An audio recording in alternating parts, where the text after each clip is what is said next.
Good afternoon, everyone. As Jordan has mentioned, my name is Richard Kotler, and I'm a category specialist with the Central Procurement Office in the state of Tennessee. And I'm part of the technology team, which is responsible for IT procurements, including the communications technologies, of which radios is one of them. As Jordan also said, that this will be posted later, but in addition to the posting on YouTube and so forth, the RFQ documents I am going to post to the State of Tennessee website, and I'll send Jordan some instructions so he can get that out to you. And you'll be able to get it, if you want to get your hands on the RFQ documents, you will be able to. Also, all of the contracts themselves are posted there. I'll be glad to take your questions at the end of this conference, so here I go. Let's go and start right at the very beginning, and that was, why did we do this project? Well, there's a lot of good reasons. One of them is we were dealing with contracts that were 5 years old. They had been extended numerous times. They consisted of old technology radios. So we had a lot of people out there that were buying things that were all basically obsolete when they bought them. Our customer base, they were very unhappy with the number of contracts that they had to deal with, because what we had is we had 5 contracts in place, some for portable radios, some for maintenance, some for VHF, UHF. There were, you name it, the category, and we had it. So what we did is we took those 5 contracts, which 4 of them were for radio equipment and maintenance, and 1 was for our tower build out. We looked at all of those 5, and we were able to decide that we're going to consolidate these down to 4 contracts. And there will be the radio-oriented contracts with their maintenance, and the tower contracts will stand by themselves. So that was the main reason we put this thing together. So now we have just one contract to deal with. It covers 14 categories of product. It includes services. It includes extended warranties. It includes options that the equipment uses, and it includes all the accessories. And all of these are now catalogs from all the vendors, and we have 10 of those. We have, everything is multi-awarded, so for each one of the 14 categories, we have multiple award winners, so we could have competition. That was another item that was lacking in the other one. Even though there were several vendors involved in the old contracts, the vendors were associated with an exclusive product. And so if you opened up a spec, you saw, okay, there's that vendor's name, and there's the product that he was selling us, and that's what you could buy. And no one else had that product, or even a competing product. So you could imagine a catalog of just items that had a name next to it of a vendor, and that's all you could get. So everybody was effectively sole sourced. If you wanted that product, there was only one way to go. The other thing was we were having difficulty in managing our assets. These are all capital assets radios, most of them anyhow, since they're above our $5,000 threshold. And these things all had to be grouped, options, accessories, and the basic radio. That configuration had to be documented, and then you could get an asset tag so you could track it. One of the things we focused on here in this contract series is that we wanted to be able to see if we could take out some of the time, the processing time that it took to do asset tagging, and see if there was any other efforts that were involved that we didn't need to do it at all anymore, and make that easier on the people that were dealing with the contract. So just recapping that first chart real quick, old technology, too many contracts, no real competition, and we had to manage our assets out of that. It took a lot of time.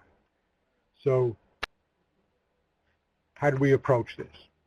Well, sad to say, this was a problem in and of itself, and that was, how do you approach a problem where everything is as antiquated as it is and not knowing where anything is? So we started to look around, and we said, okay, maybe the best thing to do is just ask. Smart thing to do. And we went around to each one of our agencies and started asking who and what capabilities did you have internally? It turned out that several years ago, before these contracts were even created, there used to be a radio committee at the state of Tennessee that somehow or another lost its way or got disbanded and no longer was in existence. And so we looked at that and got some old names and saw if we could find anybody who's still working for the state and see if we can get some additional information from them. So we tried to find what we called our state's experts. Then we looked at it and we said, okay, can we write the specs ourselves? That was something we needed to resolve. We also looked at it from the standpoint, can we cover the life cycle of the business model needs of all the agencies? So looking at it from a life cycle perspective was a lot different than just saying, here's a number of products and parts and things of that nature, and go out and buy them. So once we said that kind of a definition, and that was, you know, the 20,000 foot level, trying to just grasp all the straws that we could find, we then looked back and said, okay, do we have any tools in our toolbox? Do we have anything that we can already lean on? So we took a look at what we had, and there were good tools in there. We had a good set of what I would call solicitation documents with a lot of forethought that had gone into it for both RFPs, RFQs, ITBs, that's invitation to bid, and some other RFX type options out there. So from a documentation point of view, we were pretty good of what we had to build on. Then we took a look and we looked at specs. Well, as I mentioned to you, the specs were outdated. So we needed to find some way to overcome that particular condition. Now, how much internal knowledge did we have of the products that we were using? Well, we had some really good technicians out there that I was not aware of, and the people here before me were really not even aware of. And they were located throughout all the various agencies, because some of our agencies did the repair and maintenance of these radios themselves. They didn't send it back to the vendors. They were working at their own depots. And so there was a good base of people there. What scared me most is most of them were ready to retire. So this was a skill set and a knowledge base that we certainly didn't want to lose, and we had to figure out a way to make use of it.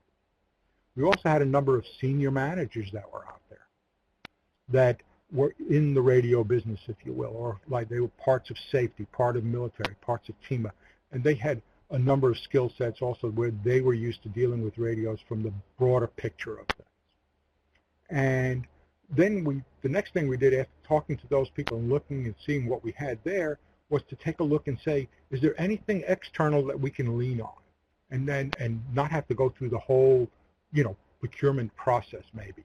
And at that time, the state of Washington, on behalf of WISCA, was putting together a radios contract, a radio equipment contract. And we said, aha, there it is. We found our savior, and we can go jump on that, and we don't have to worry too much about anything else. Well, it turned out they were going to be about 1.5 years or 2 years after we had needed it, and they were not going to cover the full spectrum of product. So we decided that we were going to just have to bite the bullet and do it ourselves. Now, a big factor that came up once you got that far along was, since we knew we couldn't do it just by ourselves, we had to figure out a way to get the internal trust and support, and then the external trust and support from the supply base. As to whatever it was that we were going to do, we needed them to be on board with us. What we did was we decided to take a two-step approach, and the first thing was to form a forum. Take that old radio committee and a lot of members that were there, or people that were still here, bring in new people who had oversight for radio functions and the use of radios, and establish a forum to exchange ideas, get inputs, determine what the challenges were, and to take on active role throughout the life cycle of this contract. So the first part of that 2 steps was the internal users group. as I was talking to you about. It's 16 agencies and departments, and they equaled about 95% of the potential and actual radio purchases and equipment purchases. The stakeholders, well, they committed to two roles, really. People at the management level that could oversee the major milestones from a holistic perspective, because as I mentioned to you before, we left that tower contract where we're building cell sites across this state. They had insight into that, and they would have insight into the use of the equipment, so they could bring a great mindset to how to approach the issues.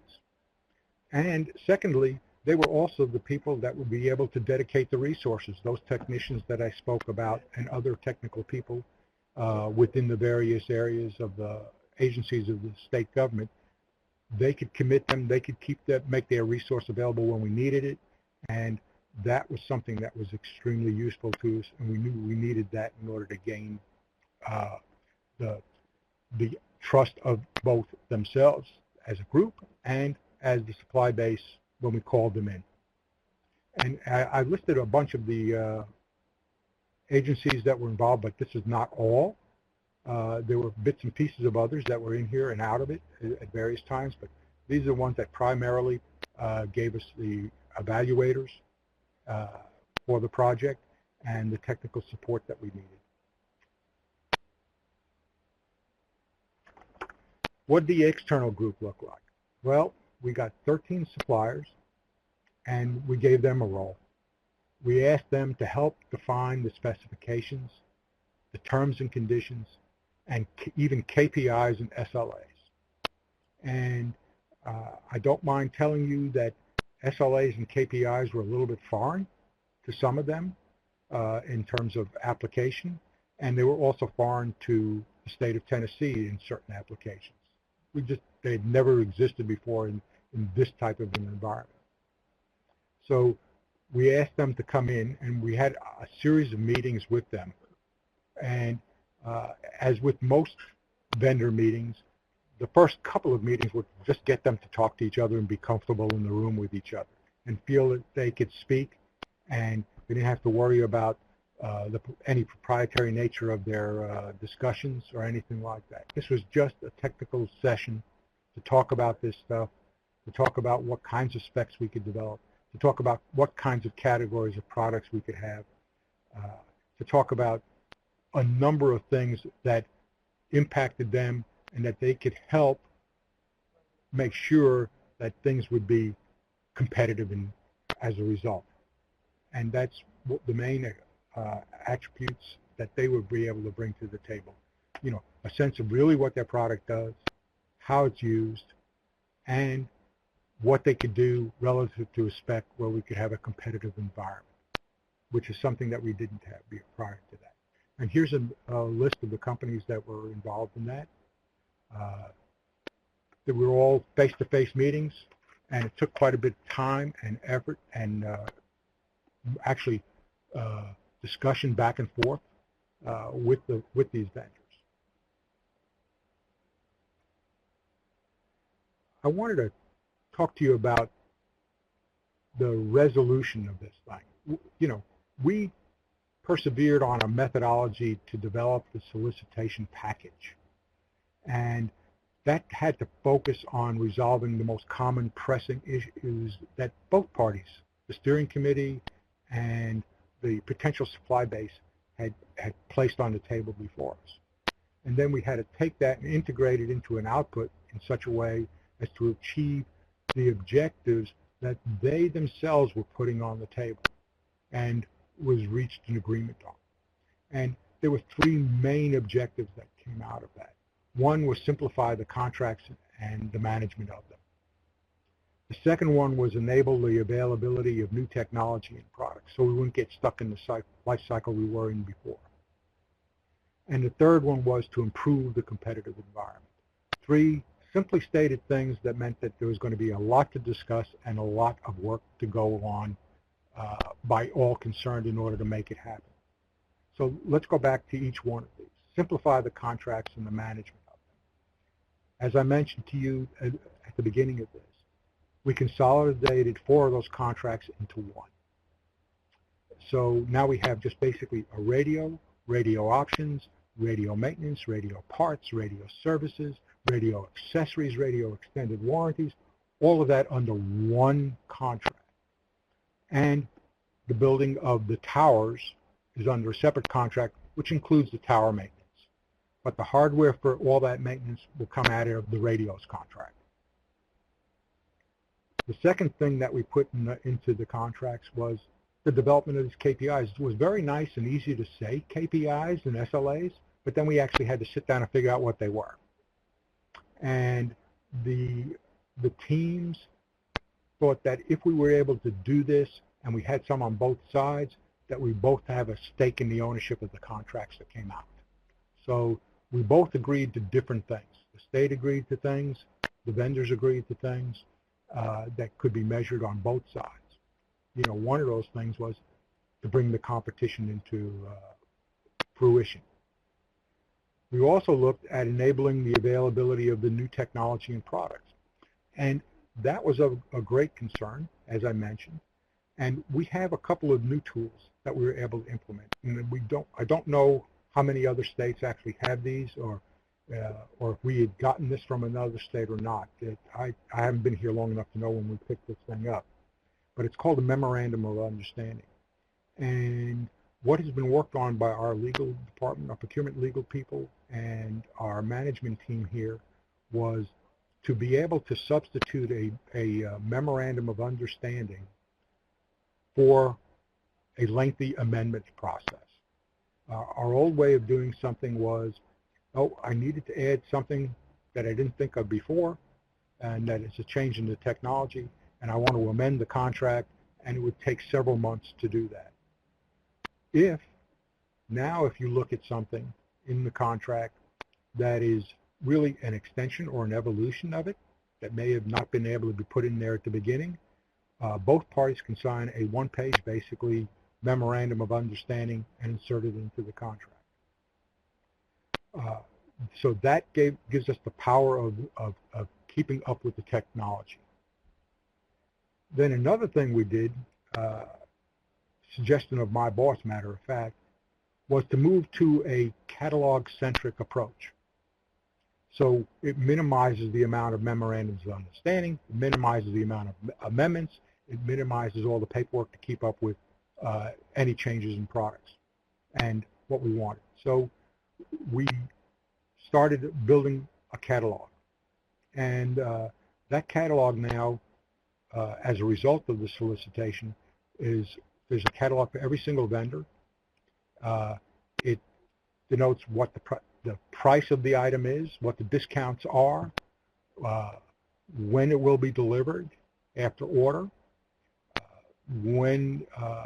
what the accessories are for that product, and it takes you all the way through to even where you click on an icon on the right-hand side, and it will take you to the product description and a picture of the product.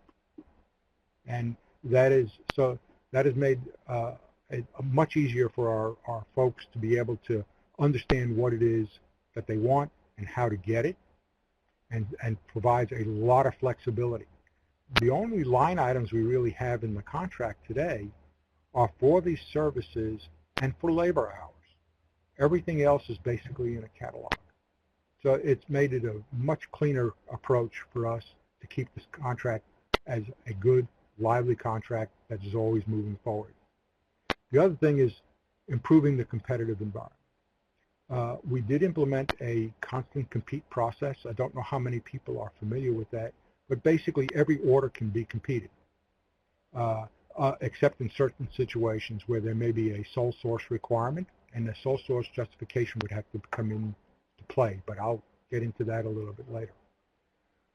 As I mentioned, we have multiple suppliers for every category of product.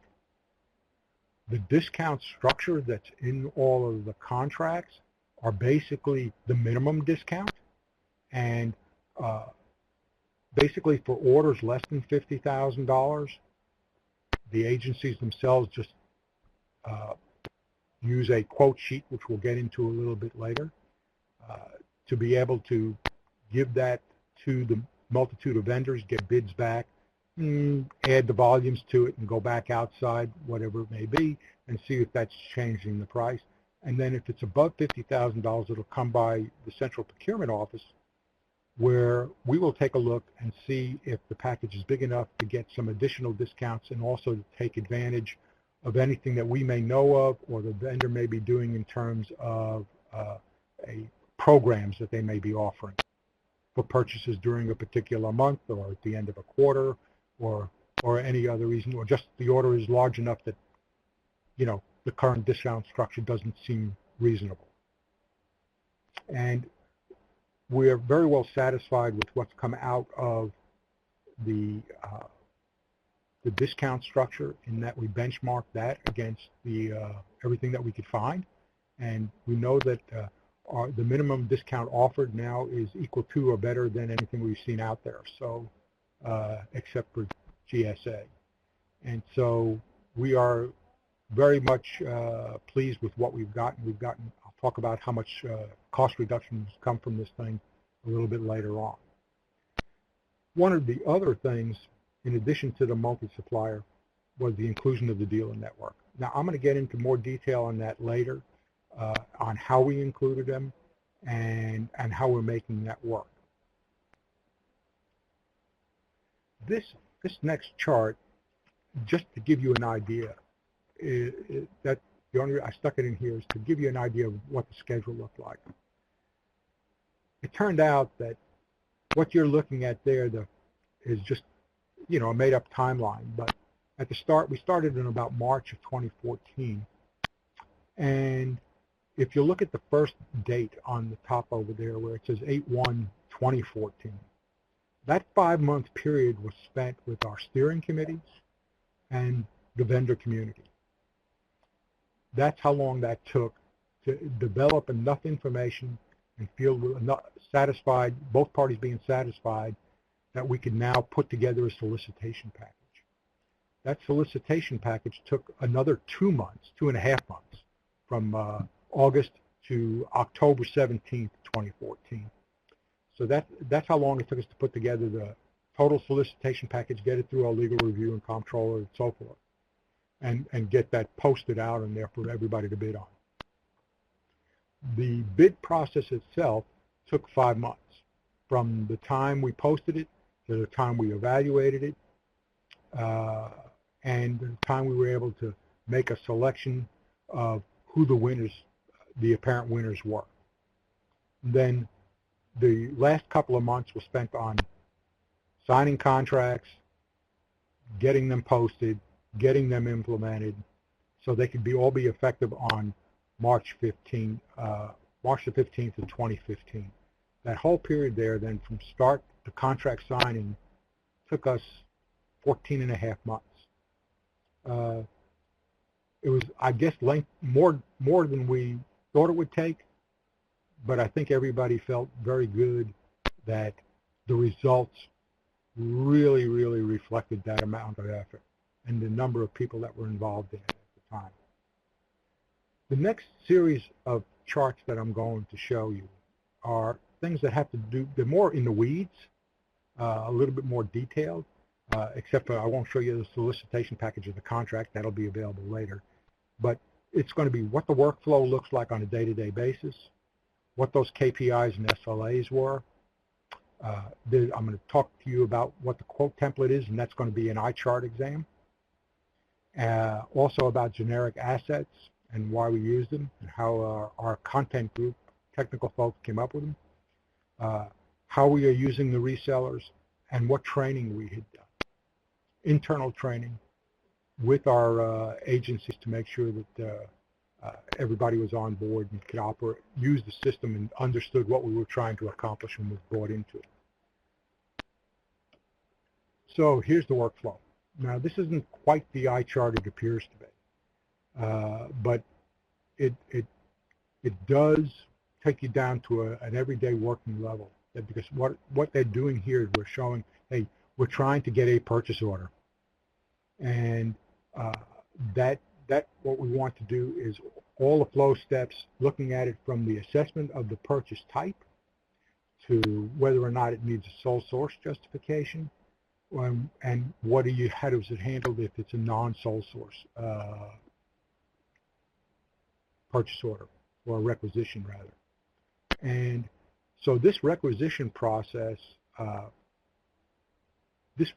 we floated this with all the agencies and had them input it to us as to whether or not this would work, and they pointed out what would not work, and this was the result of that working together with the agencies so we could have an effective process that kept all those objectives that we had put in place to start with, would make sure that they would actually be able to work on an everyday basis. So you could see when the purchase orders are a sole source, a certain set of activities occurs, including the Central Procurement Office becoming involved. If it's greater than $50,000, the Central Procurement Office is going to be involved, whether or not it is a sole source, because those negotiations might go on from here if it's a large purchase order. So this is just a flow. If any of you want to take the time and read it and ask specific questions of it, that's fine. We'll get to that a little bit later, but I just wanted to be able to show you that there is a workflow. It happens every day. And by the way, I see about 5 requisitions a week. So, you may say that's not many, but, when you say 5 times 5, that's 250 for the year that come by. And we're buying about $5 to $7 million a year in product.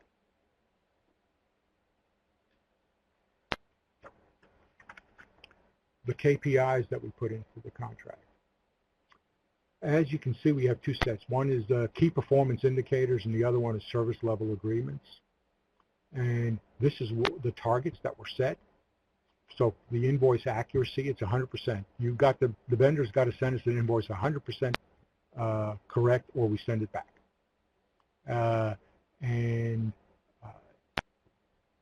It's amazing that they want to get paid as quickly as they do, because they are definitely willing to give us an accurate invoice.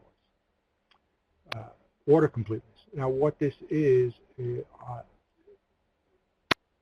98% of every single purchase order placed has to be acknowledged and shipped within 48 hours to 72 hours for off-the-shelf type items. Now, a lot of you are familiar with radios, so there's also a lot of categories of radios where the product's actually got to be built, and it might take as long as 6 weeks, and we have another set of metrics for that. For those vendors that have that type of a product, they actually have dual sets of metrics, one for standard product, one for custom product. RMA issuance. This is return material authorization. So if something comes in DOA, or there's something defective about the product that gets here, within 24 hours of the state notifying them that the product is bad, they have to have all the return information to us so we can return that product, and they automatically ship before they receive that product back. So we're already in transit. We have the new product on our way to us. The delivery performance. 90% of all deliveries, if it's off the shelf, should be done within 48 hours of the order being accepted. Reporting usage sales, subcontractor diversity, and the warranty expiration. Let me just discuss that for just a second. Relative to this reporting, what we've asked them to do is each quarter, they are to provide us with a list of all sales that are made by both the state and by whatever agency within the state, and also to local governments and entities.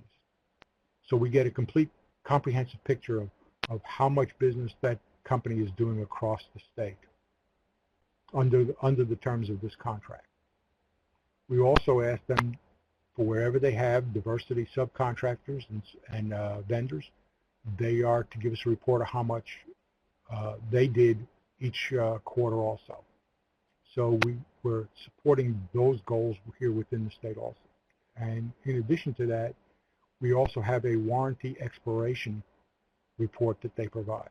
So every quarter, each agency is getting a list of what they have purchased and the warranties that are coming due to that agency. So they can determine whether or not they want to buy a new warranty, buy an extended warranty, buy something else along, or another service agreement, or move that radio onto a larger service agreement that might encompass a whole agency instead of just the product family. And then relative to the service level agreements, the replacement and repair, 72 hours of dead on arrival product, the advanced exchange programs, which I actually covered as part of the delivery performance. And they also run a help desk where we have actually timing. So if I make a call to the help desk and it's very late in the day, the acknowledgement has to be no later than the first thing, 2 hours into the morning. The answer to the question or request can take up to 5 days, depending on what product family it is and how complex that question is. So we all have target windows for complying with the help desk support that we need over here when we are dealing with issues and problems. Okay, eye test number one. You probably can't read it, but if you can, good for you. I just got new glasses, so I'm getting used to them. But this is our quote template. Everybody uses the same template. This is prior to actually doing a requisition. This is where the information that they put onto the requisition will come from. Every vendor that they go to, so if you're doing a P25 compliant radio portable, you'll see on our overall list there'll be 5 suppliers of that particular radio or that performs a certain function to a certain set of specifications. And you'll identify the specifications up here that you want, the top half of this chart. You're identifying what you want, where it's to be delivered, the volume required, and the delivery date. That goes out to each one of the vendors in that category. They all come back and they price it out. They price out for the equipment itself, for the accessories, for anything that's optional, any warranty that might be there. And there's also a place that I'm going to show you. And then they price it out for a total extended cost based on the quantity, and they provide that back to the agency. This next chart that I'm going to show you is actually the bottom half of this first chart. And you can see there's additional information down here, but there's also a place at the very bottom for notes. And those are for the supplier to put notes. So if we've asked for something that really doesn't exist or requires some optional thing that's really mandatory, radios tend to have some optional equipment that if you don't buy it, it doesn't work. So especially one manufacturer, not naming who names, but that gives them the opportunity to say, hey, you've missed something, or you need to include this in what you requested of me, or I can't meet your delivery window and here's why, or whatever that they want to talk back to us about, they can. And that way we're getting a full accounting of what it is they could do, how much they are going to charge for it, and going by the contract prices and the contract discounts, and then of course the extended cost. And if it's above a significant number, we will go ahead and renegotiate that for a higher level of discounts or maybe some program support.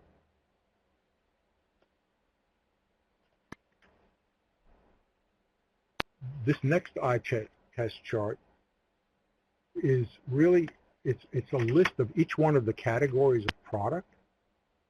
And I know I can't even read that with my glasses, but I just wanted to show it to you. It's a list of what we call our generic assets. So every single category, and I'll use the P25 portables again, that category of product has a unique identifier for which you can build your asset tagging code to. And that enables you to be able to take a lot less effort in doing your asset tagging, and also the length of time it takes to do your asset tagging. I'm going to go back 2 charts just to show you something. Well, if you can see it. There's a blank space in the upper right-hand corner. It doesn't say anything because it's actually in white, but so you can't read it right now. But the vendor can, because this color scheme here is not what the vendor would actually be looking at. But what it is the agency who buys something repetitively. It's the same basic radio, it's the same set of options, it's the same accessories, it's the same everything. They can create its own part number. Even though, if many of you familiar with radios will know, there's pieces and parts that are all over the whole place, and there's a million options and a million different things that you can get with them. So this allows those agencies that are very repetitive, and safety is one of them, that they can identify what the makeup is by using this alternative part number and creating the asset tag right off of that part number. Because that part number, all they have to do is have a list of the serial numbers of the items, and that's it. Everything else, they know what's in it. So I just wanted to show you that they could do that using these asset tagging categories here. You used to have an item line code for every single thing that was in there. Now you can just say P25 radio with all its options, et cetera, using the quote tag if you want to, and using the quote template rather, and going ahead and putting that up there. So this is making life a lot easier for them. Okay, third-party resellers. This turns out to be extremely important, especially for the local entities and authorized entities besides our state agencies. It's turning out that our radio purchases are about the same from the local governments as they are from the state. Some quarters it may be a little higher, some quarters a little lower, but basically it's almost the same dollar value. So there's quite a bit going on. And they all want, of course, to buy off of the state contract. Because we were going to have such an expansive contract, with winding up with 10 vendors and 14 categories of products, how do you get to the local government? Well, we didn't want a contract with every single radio supply house that's in the state of Tennessee. So what we did is we asked each one of the awarded vendors who their authorized users were in the state of Tennessee, who their authorized resellers were.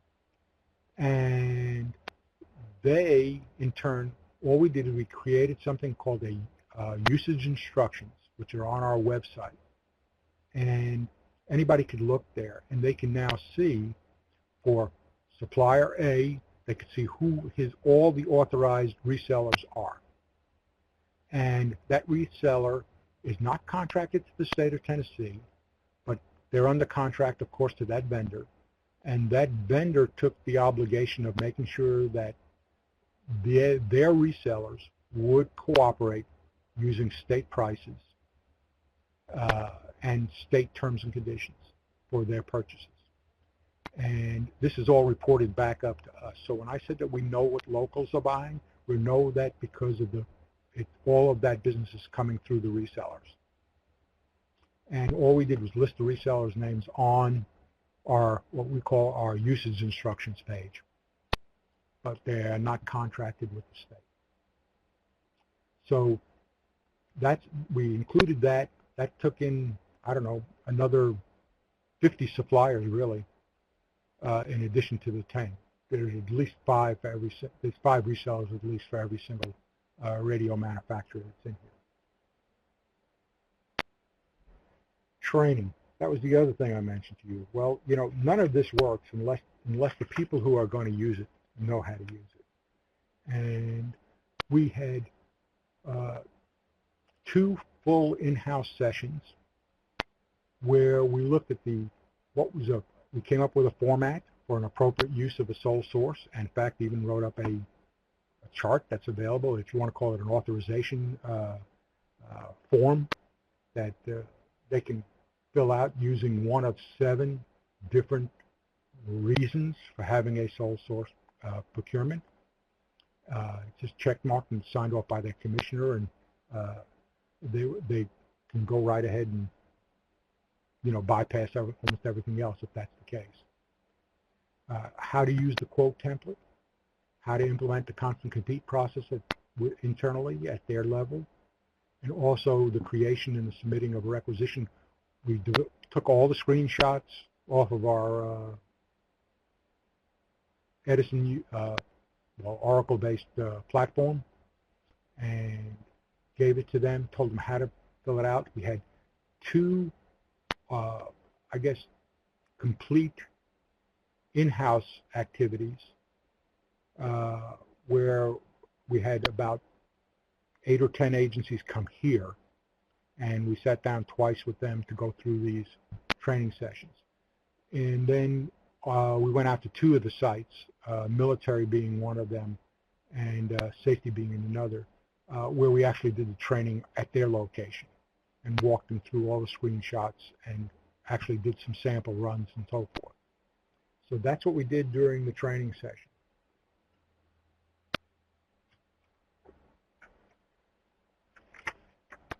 This is a chart, and Jordan had mentioned it at the very beginning, the criteria of innovation, service, transferability, and cost reduction. So this is nothing more than just a synopsis of some of the things against each one of those evaluation criteria that we feel that this particular project has met, and met very well.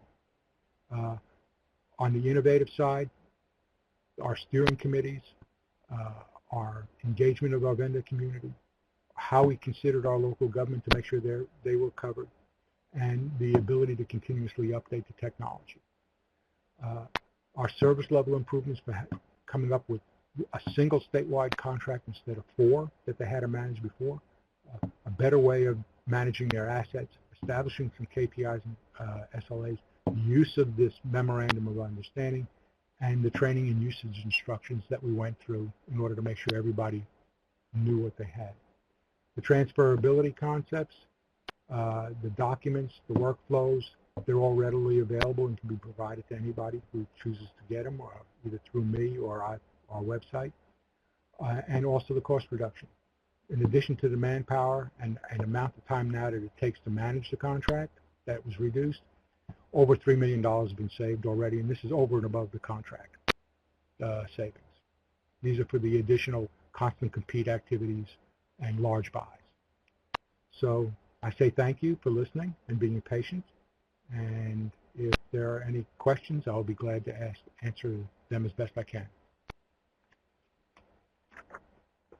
Thank you for that, Richard. I really appreciate it. Yeah, so we'll have a question and answer time right now. If anybody would like to ask a question, you can unmute your phone by dialing *6, or you can type it into the chat box. Richard, one question we did have was around providing the templates to the participants, which Elaine actually answered and said that you all would be happy to distribute those Absolutely. to me. Available, yep. Yeah, I'll make them to you, Jordan. Sure. I can, actually most of those well, that's fine. Yes, we'll provide them to you, and I'll also give you another way that people can get to them. Okay, sure. We've had another question.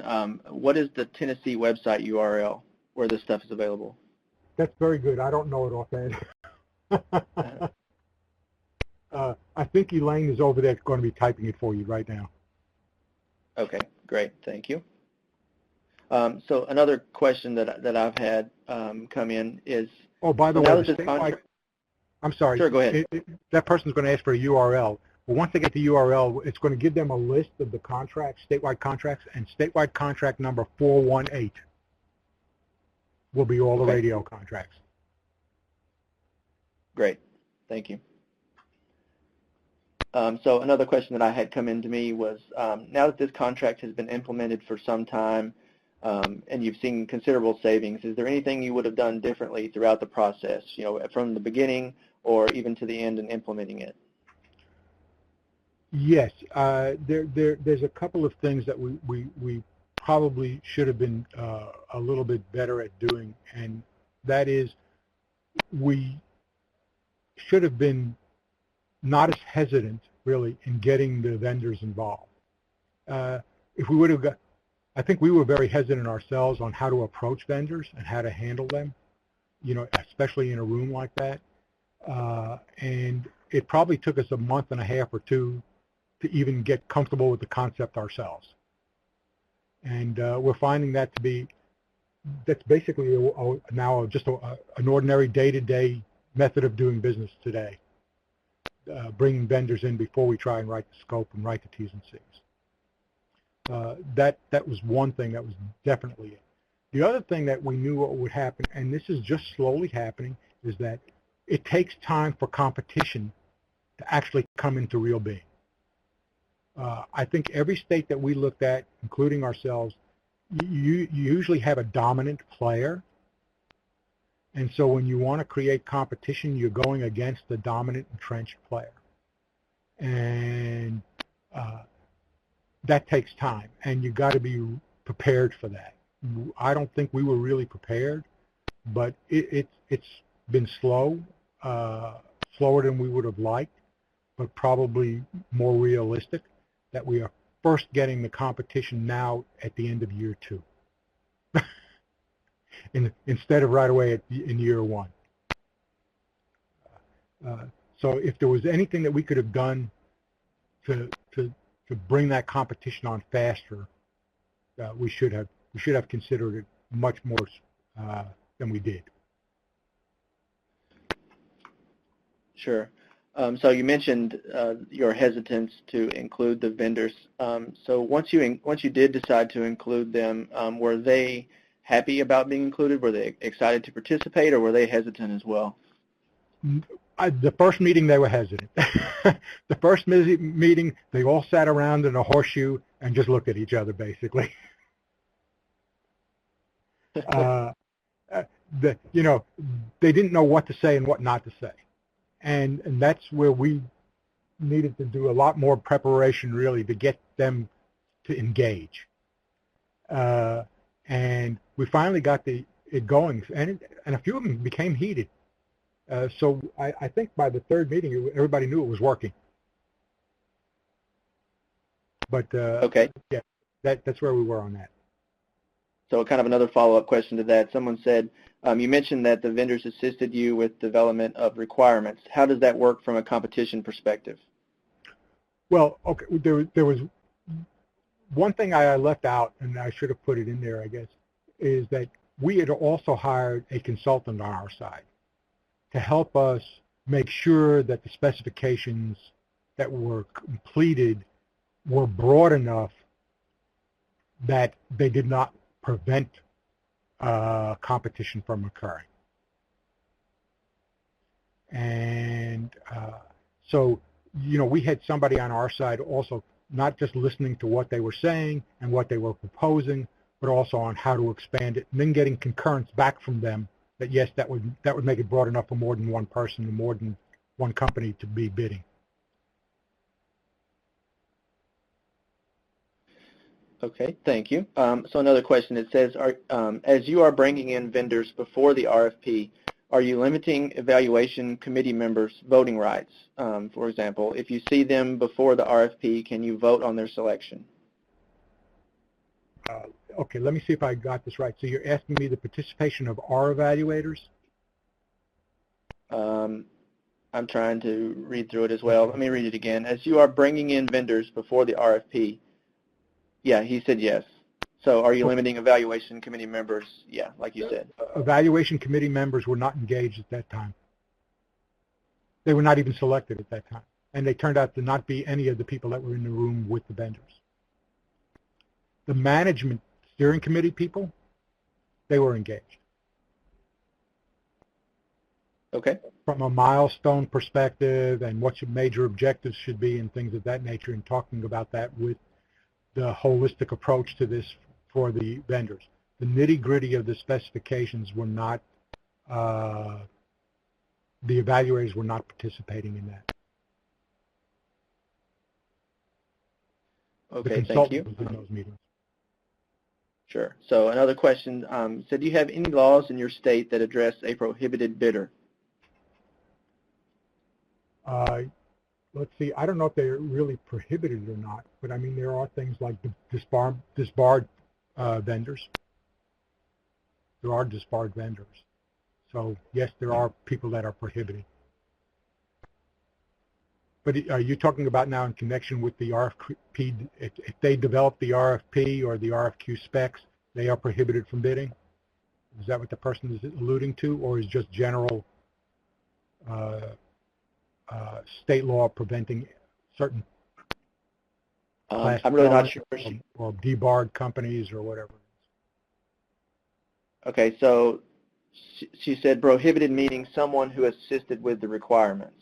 Oh, no, we have done that. That was, I think, the first time I think that I've been engaged with it here. It is not illegal. We are doing a huge RFP right now. A fellow who sits behind me is engaged in one right now that they've had all the vendors in his category marching and trooping with him for about almost a year now. So no, there is not a prohibited. No, there isn't. Not Okay. something that's going to be open. Not something that you're going to keep open and competitive. It probably would be, but if it was going to be, if it's deemed sole source. But we were pretty careful, and we are being pretty careful to make sure that what we're doing does not become a sole source document that is actually listed, put out for solicitation. Right. Okay. So what volume of spend are you seeing coming from local governments? Well, like I said, we're doing about $5 to $7 million annually at the state level, and it's almost the same thing at local and state, local governments, the local police departments, local fire departments, first responders, so even some school systems, et cetera. So there's a lot of spend out there. Okay. Do you have any other advice for states that might try to set up a similar type contract in their states? Yeah, well, if you go ahead and do it, we'll be glad to share everything we've got. In addition to that, the only thing we keep kicking ourselves over is we should have added an administrative fee because we didn't realize the local government would be that big a volume. And it could have been a revenue stream for our department.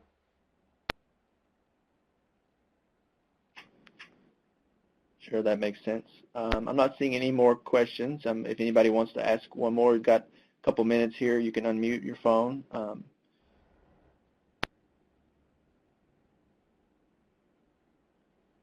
If not, I'll go ahead and wrap things up. So thank you all for joining us